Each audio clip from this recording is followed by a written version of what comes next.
विश्व कल्याण mission trust, पूज्य सदगुरुदेव राष्ट्रीय संत चिन्मयानंद बापू जी की परम कृपा से और बांके बिहारी जी और गिरिराज जी गोवर्धन बाबा की आशीर्वाद से सभी भक्तजनों को, चूँकि आगरावासी हमेशा इस भागवत की गंगा में डुबकी लगाते रहे हैं, पूर्व में वृंदावन की कथा में भी, हरिद्वार फरवरी 2020 माह में जो हुई कथा उसमें भी, और अनेकों ऐसे तीर्थों पर जहाँ चित्रकूट धाम, अयोध्या धाम, उसी क्रम में फिर एक बार गोवर्धन धाम। चलो गोवर्धन, चलो गिरिराज जी। तो गोवर्धन धाम, गिरिराज जी धाम का चमत्कार फिर एक बार आगरा के भक्तों को उस गंगा में डुबकी लगाने का मौका मिले, क्योंकि इस कोरोना काल में हर परिवार कहीं ना कहीं भय और डर में और किन्हीं परेशानियों में जूझ रहा है। उससे उसको मुक्ति दिलाने के लिए, उसको पार लगाने के लिए बाबा गोवर्धन गिरिराज जी ने फिर आगरा के भक्तों को बुलाया है और कहा है कि आप आओ, 7 दिन यहीं पर रहने की व्यवस्था, भोजन प्रसादी की व्यवस्था सभी आगरा के भक्तों के लिए रहेगी और वो भी निःशुल्क रहेगी। इसमें कोई भी शुल्क किसी भी प्रकार का रहने का और खाने का नहीं होगा। तो फिर आप सबको मन बना लीजिए, ऐसा मौका फिर बार बार नहीं मिलेगा, क्योंकि ये डुबकी पूरे परिवार को तर देगी, परिवार का कल्याण करेगी, निश्चित करेगी।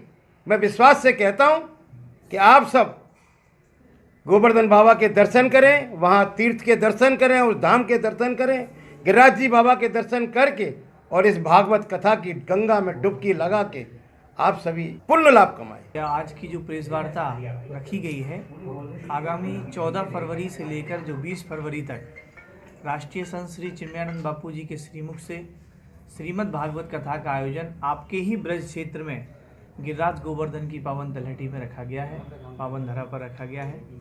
तो प्रेस वार्ता सिर्फ इसलिए रखी गई है क्योंकि पूज्य बापू की कथा कई बार आगरा में हो चुकी है। आगरा शहर के लोगों का जुड़ाव पूज्य बापू से सतत बना रहता है और आगरा के बाहर भी तीर्थों में जब जब कथा हुई, जैसे 3 बार वृंदावन कथा हुई, चित्रकूट कथा हुई, जगन्नाथपुरी कथा हुई, जहाँ भी हुई उसमें आगरा शहर की भागीदारी रहती ही है और अपार भक्तों का जनसमूह वहाँ जाता है।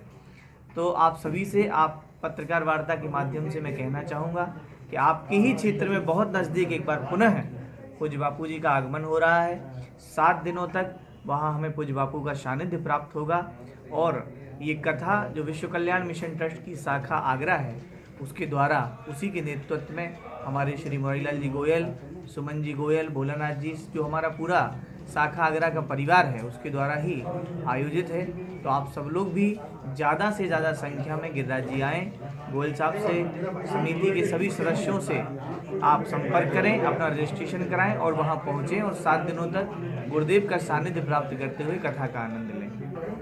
बापू जी के राह पर चलने के लिए हम सभी आगरावासी पुनः इस समय एक गोवर्धन धाम के लिए जाने की तैयारी में लगे हुए हैं।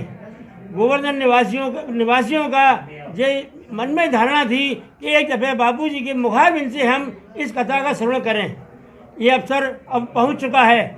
सभी आगरावासियों को, मथुरावासियों को, अपने जितने भी इंडिया में रहने वाले सभी को आस्था के चैनल द्वारा सभी को कथा का श्रवण किया जाएगा।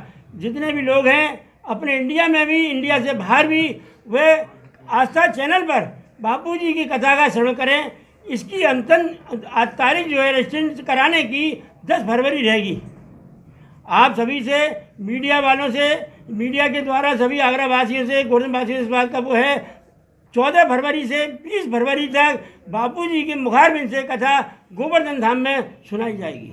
संत श्री चिन्मयानंद बापू जी की मुखारबिंद से एक बार फिर चलो गोवर्धन की यात्रा पर और वहीं पर मुखारबिंद से बापू जी के से श्री कृष्ण कथा का श्रवण करें और अपने जीवन को धन्य बनाएं। इसी श्रृंखला में आगे की जो भी कार्यकारिणी है वो मैं जा रही हूँ। कथा स्थल है श्री गुरु कृष्ण आश्रम, बड़ी परिक्रमा मार्ग, गोवर्धन, मथुरा। वृंदावन धाम, गोकुल धाम, बरसाना धाम, नंदगाम, रमणरेती धाम, श्री गिरिराज जी धाम, राधा कुंड धाम, यहाँ पर सभी जगह भव्य अनुष्ठान किए जाएंगे, जहाँ हर दिन रोज एक भव्य ही देखने को वहाँ मिलेगा आपको। उसके बाद में 3 बजे से 6 बजे तक 14 फरवरी से लेकर 20 फरवरी तक आज सबको कथा श्रवण करने के लिए मिलेगी, जो एक अपने आप में एक अनोखी ही छवि होगी, जहाँ हमारे सदगुरुदेव बैठेंगे और व्यासपीठ से कथा का श्रवण करेंगे।